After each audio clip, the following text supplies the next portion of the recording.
Hello, my name is Shailendra Chaudhary, and in this video I'll show how to enable AKS-managed Azure Active Directory integration. So let's start. By default, when we create an AKS cluster, then Azure AD integration is not enabled. So let's go to our AKS demo cluster, which we are using throughout the whole series. So if I'll go to the AKS demo cluster and go to the cluster configuration, you can clearly see that rbac is enabled. However, AKS-managed Azure Active Directory integration isn't enabled.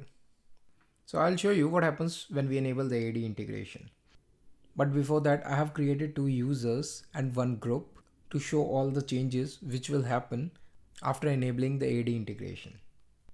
So let's go to Azure Active Directory. If we'll go to the users, I have created two users, user 1 and user 2.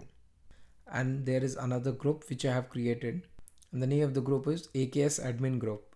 And I have added user 1 as the member of this group. One last thing which I have already done is, if we'll go to the subscriptions, there is only one subscription under this tenant, and go to the IAM access, the role assignments, you can see the user 1 and user 2 have only the reader level access right now. To access the AKS cluster, these users should have the minimum permission of getting the credentials of the cluster. So let's add the role assignment, search for Kubernetes, and as you can see, there is a list admin credentials and list user credentials. So we'll add the user credentials for now. Select both the users, user 1, user 2, and select and review and assign. Now AKS cluster user role is assigned. So if we'll check at this role, it can get the managed cluster, it has the read level access, and it can list the user credentials. So now user 1 and user 2 have both the same permissions. They have the reader level access on the subscription and the minimum cluster user level access on AKS clusters. The only difference is the user 1 is a part of a group, however user 2 is not. So let's see, using the minimum credentials, how the user can still fetch all the resources of the cluster. So if we'll open the PowerShell, let me log in, AZ login, and I'll log in using the user 2. User 2 is logged in now. Let's go to our cluster, Kubernetes cluster, AKS demo cluster, and click on connect. Using AZ AKS get credential, we can get the credentials which will be saved in the kubeconfig file. So the resource group and the name will be provided of the cluster. Let me copy this and run. And as you can see, the details are saved in the kubeconfig file. So let me run the kubectl command, kubectl get all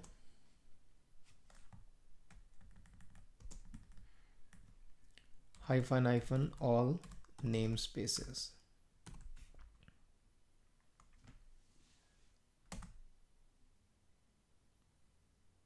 And as you can see, with the minimum level of permissions, still the user has access to all the resources within the cluster.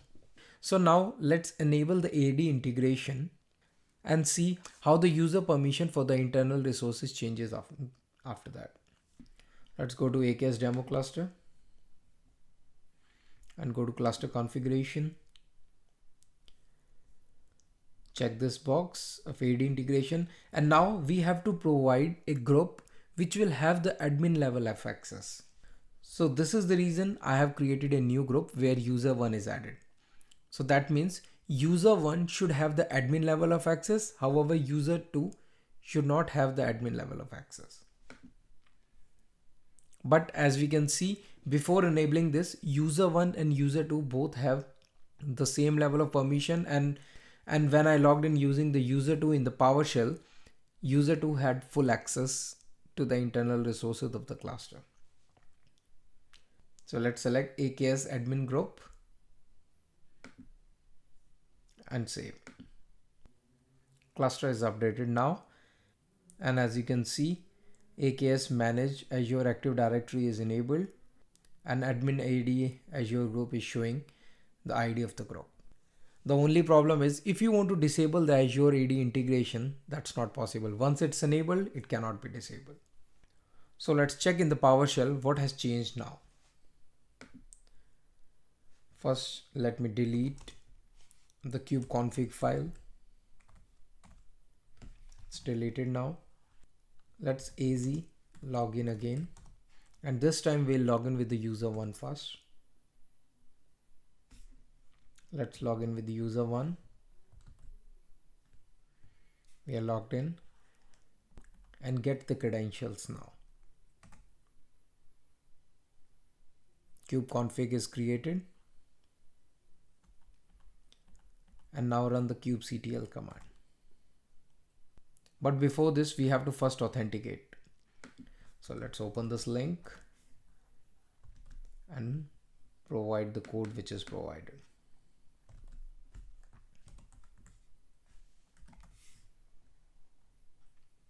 And we are logged in using the user one. Continue and done. And as you can see, now the user one has the admin level of access and can access all the resources. Now let's remove the kubeconfig file again.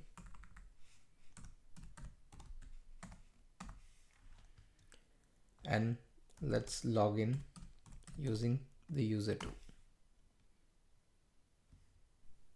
User 2 this time. And we are logged in. Now first get the credentials. The kubeconfig file is created for the user 2. And now run kubectl command. We have to first authenticate.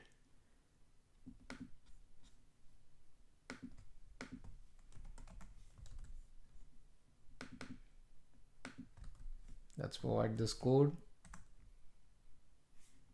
User 2 this time. Continue. And now you can see there are a lot of errors, which means user 2 can get the credentials but doesn't have permissions to access the internal resources. So this is how we can manage the users. Now this user can be provided access using the rbac, which I'll discuss in another video. But for this video, now we have determined that once AD integration is done, there are two types of user. One with the admin privileges, another one with no privileges. So now there is another scenario where the users have little more permissions than AKS cluster user. So if we'll go to the subscription and add admin access also, Kubernetes, by which we can list the admin credentials. Let's add both the users, user 1, user 2, select. So this is the minimum level of access, and most of the time we provide the contributor level of access. So I'll show you what happens if the users have more permissions. So in this case, user 1 and user 2 both have the similar level of access. However, the group has admin privileges, due to which user 1 gets admin privileges. So we have to check what has changed in this case for user 2. So let me delete the kubeconfig file first. It's deleted. Let's get the credentials.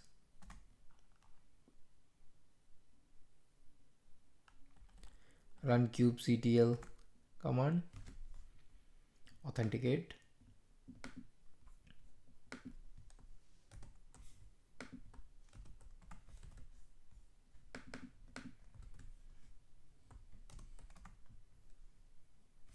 User 2. Continue.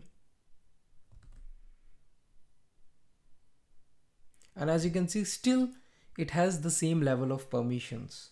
So if we look closely, what we have provided is to list the cluster admin credentials, which are local admin credentials. So let's go back to the PowerShell, and instead of getting the credentials, normal user credentials, let's add admin.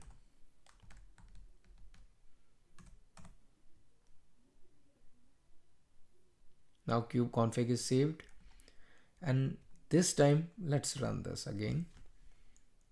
And now user 2 has the local admin credential saved, and it can access all the resources, which is a security breach. So that means if a user has more permissions, it can easily act as an admin and fetch all the resources. To prevent this from happening, we have to disable the local admin credentials. So let's update the AKS cluster. Update. Resource group is the same name is the AKS demo cluster, and -- disable local accounts. I'm currently logged in as user 2, which has the limited access. So let me log in with my user, AZ login.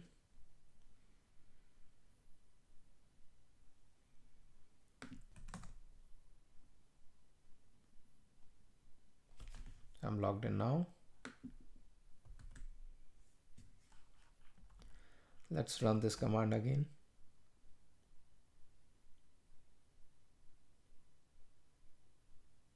And now as you can see, it's running. It's updating the cluster so that the local accounts will be disabled. This will take few minutes. So I'll pause the video and we'll be back once it's done. As you can see, cluster is updated now. So let me remove the kubeconfig file.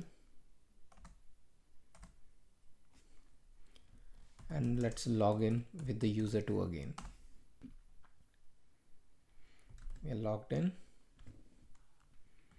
and get the credentials. And this time I'm getting the admin credentials, -- admin in the end. And as you can see, the local admin credentials cannot be used because they are disabled. So that means till we provide specific permission using the rbac, the users will not have access to the internal resources of the cluster. So now if you want to provide any admin access to the users, just add the user into that particular group which we have created, and all the users in that group will have the admin level of access. To make it more secure, what we can do is, if you have the premium version of Active Directory in your environment, you can make it more secure by enabling the conditional access, where you can make sure that the admins can log in from their office laptops or from specific IP ranges which belongs to the office, or you can enable the just-in-time access, where for the specific amount of time you can enable the admin level of access for the users.